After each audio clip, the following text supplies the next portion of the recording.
Chairman साहब। इतना ये लाड प्यार आशीर्वाद आप लोगों ने यहाँ आके एक छोटे से संदेश पे कुछ साथियों को मैंने कॉल भी किए हैं और मैंने जब देखा तो मैक्सिमम यूँ मान के चलो एक मेरा व्हाट्सएप का जो मैसेज है उससे कोई स्टेटस देख के आया है, कोई मेरा व्हाट्सएप पे और कोई फेसबुक पे मैसेज देख के यहाँ पहुँचा है। जो आप सभी साथियों ने यहाँ इतनी बड़ी तादाद में पहुँच के इतना लाड प्यार प्रेम और आशीर्वाद ये निरंतर आप दे रहे हैं, ये मेरी ताकत और मेरे को आगे बढ़ने के लिए प्रेरित कर रहे हैं।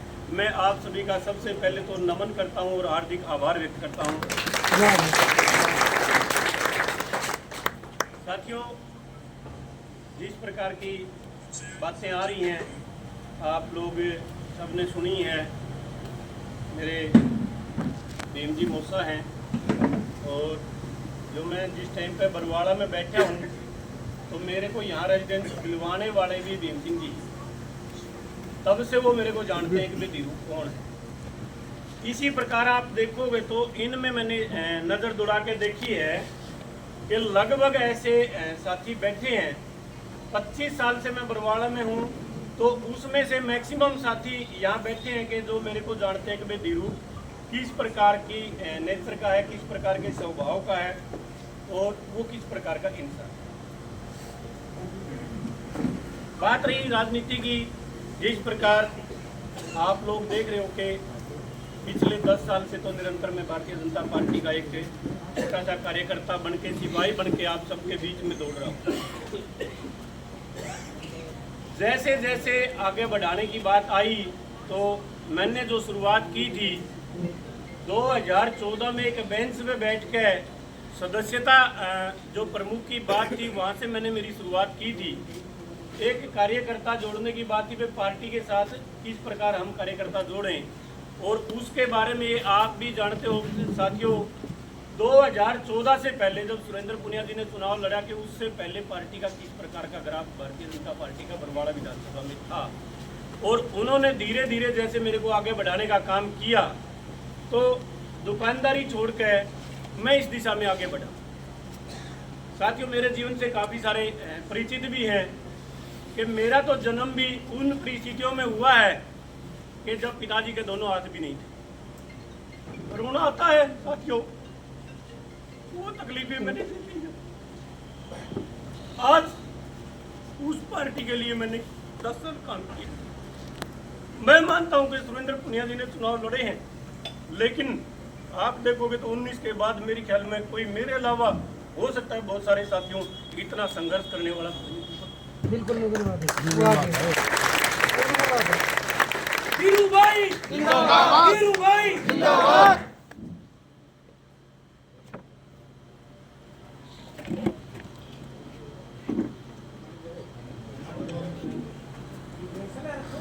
हौसला रखो, कोई बात नहीं। हौसला रख प्रधान जी, हौसला रखो। पानी पकड़ा दो, पानी दे दो। ये नहीं कह रहा कि मेरे को नहीं दिए। 2014 से लेके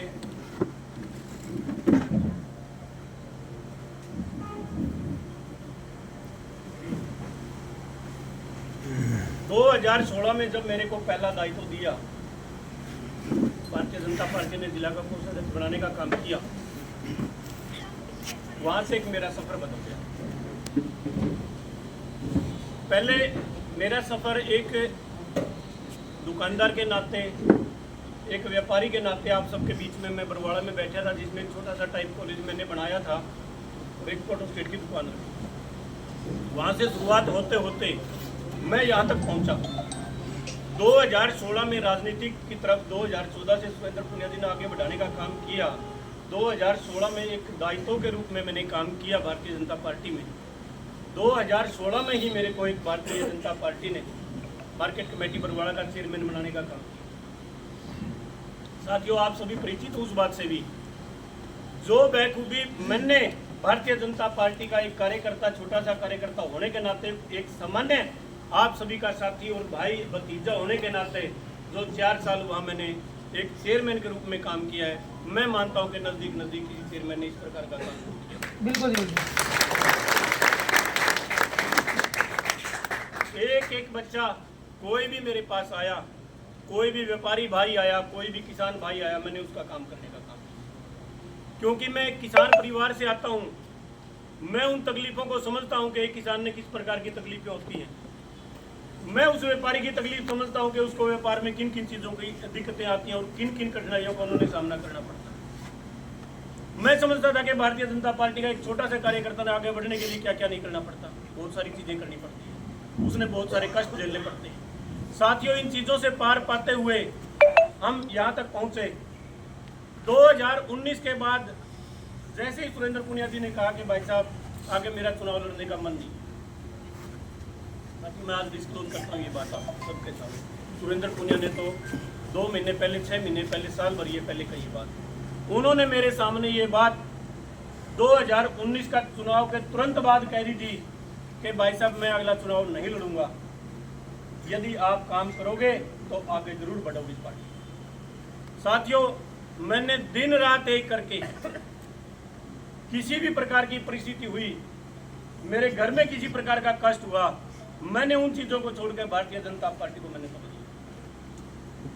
और आज जिस तरह बनवारी जी भी कह रहे थे और दूसरे साथियों ने भी ये बातें कही कि भारतीय जनता पार्टी का बरवाड़ा विधानसभा के अंदर एक भी कार्यकर्ता ऐसा नहीं है कि जो मेरे से परिचित नहीं। एक भी कार्यकर्ता ऐसा नहीं है कि जिसके घर पे मैं नहीं गया हूं। मैं प्रत्येक कार्यकर्ता के पास पहुंचने का प्रयास किया, उसके सुख में, उसके दुख में मैं शरीक हुआ हूं। उसको किस प्रकार की पीड़ा होती है कार्यकर्ता को, वो मैं जानता हूं। मैं यहां तक किस प्रकार पहुंचा हूं, वो आप सभी जानते हैं। ये चीजें भारतीय जनता पार्टी में आज जिस प्रकार का भी पार्टी ने फैसला लिया, जैसे अजीत मोर जी ने कहा, वे जो शीर्ष नेतृत्व की बात है, उन्होंने जिस भी प्रकार का फैसला लिया, किन्हीं भी परिस्थितियों में लिया हो, बहुत सारी चीजें होती हैं, इन्होंने बिल्कुल ठीक कहा है। कई बार इस प्रकार की परिस्थितियां हो जाती हैं कि उनकी भी मजबूरियां रही हो। साथियों, आप सभी की भावनाओं को मैं देखते हुए, जिस प्रकार के मेरे पास कल से मैसेज आ रहे हैं, इतने लंबे लंबे मैसेज आ रहे हैं व्हाट्सएप पे, आप जैसे साथियों ने मेरे को भेजा है, आप साथियों की वजह से, आप साथियों की ताकत की वजह से मैं यहाँ खड़ा हूँ। एक एक साथी ने, जब मैं किसी गांव में गया तो उन्होंने मेरे को इतना लाड, प्यार, प्रेम और आशीर्वाद देने का काम किया कि आज मेरी ताकत है ना, वो शीर्ष नेतृत्व तक जरूर पहुंच रही है कि मैं मानता हूं कि शीर्ष नेतृत्व कहीं ना कहीं मजबूर होगा, तभी हमारे को टिकट नहीं दी पाए। टिकट ही सब कुछ नहीं है साथियों। मेरा आपसे आग्रह है, ये अनुरोध है, जैसे मोर साहब ने कहा कि टिकट सब कुछ नहीं है, बहुत सारी चीजें उसके पीछे। मैं एक भारतीय जनता पार्टी का सिपाही होने के नाते मैं कभी भी कदम नहीं उठाऊंगा कि मैं भारतीय जनता पार्टी से।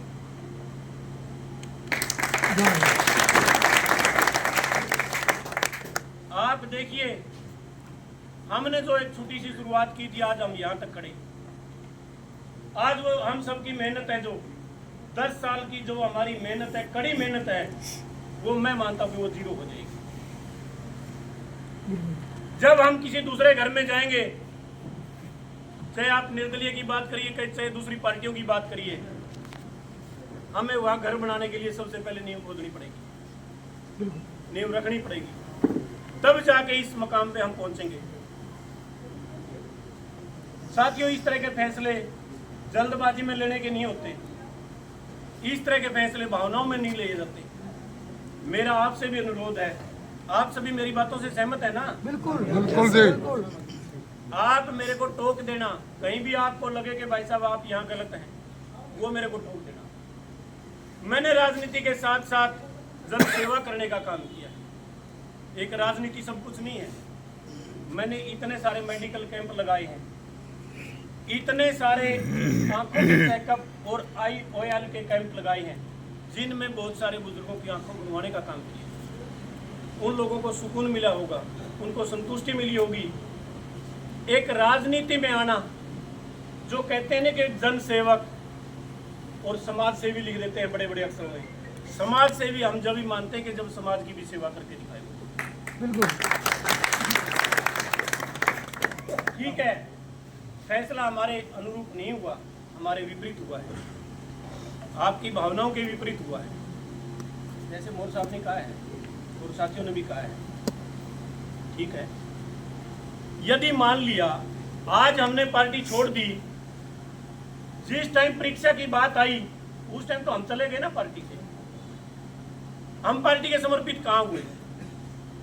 आज ये परीक्षा की घड़ी है हमारे लिए, भारतीय जनता पार्टी ने हमारे को एक प्रतीक्षा और परीक्षा ली गई, इतने समय के बाद हमारी परीक्षा ली गई। आज उस परीक्षा में आप लोग खरे उतरोगे तब जाके भारतीय जनता पार्टी आपको मानेगी कि आप समर्पित भारतीय जनता पार्टी के कार्यकर्ता। वाह जी। इन परिस्थितियों में हमने बहकावे में नहीं आना है, किसी भी प्रकार का गलत फैसला नहीं लेना है। जो मेरा मानना है, मैं मानता हूं कि हम भारतीय जनता पार्टी में ही डट के काम करेंगे।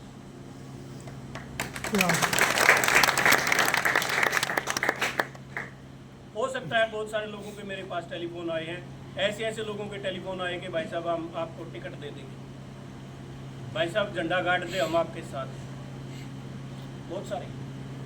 लेकिन जो आपकी दिलों की भावनाएं है ना, ये मैं नहीं चाहता कि किसी प्रकार की आप लोगों को ठेस पहुंचे। मैं नहीं चाहता कि भारतीय जनता पार्टी को किसी प्रकार की ठेस पहुंचे। जब हम भारत माता की जय की बात करते तो भारत माता की जय कैसे होगी? भारत माता की जय तो तब होगी ना जब हम उसका झंडा बुलंद करेंगे।